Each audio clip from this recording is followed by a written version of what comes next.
இந்த உலகம் மாறினாலும் சில வார்த்தைகள் என்றும் மாறாது. நம்ம வாழ்க்கையை வழி நடக்கும் ஒரு மகான் இருக்கார். ஆனால் உலகம் முழுவதும் வாழ்க்கை பாடம் சொல்லிய ஒரு ஆசான். திருவள்ளுவர் நமக்கு கொடுத்தா பெரிய பரிசு. திருக்குறள் 133 அதிகாரங்களில் வாழ்க்கையின் எல்லா பாடங்களும் இருக்கு.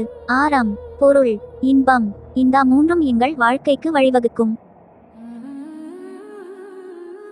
தொழில்நுட்பம் மாறலாம், வாழ்க்கை வேகமாகலாம், ஆனால் நல்லது செய்வது, நேர்மையாக வாழ்வது, அன்பை பாதுகாக்கும். இதில் திருவள்ளுவரை நினைவுக்கு கொண்டு வரது ஒரு நாள் மட்டும் இல்ல, அவர் சொல்லிய வழியில் ஒரு நாள் வாழ்ந்தால் போதும்.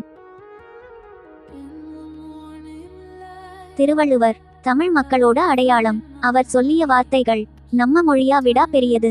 அது நம்ம மனத்தோட மொழி. திருவள்ளுவர் என்பது வெறும் பெயரல்ல, ஒரு வாழ்க்கை முறை.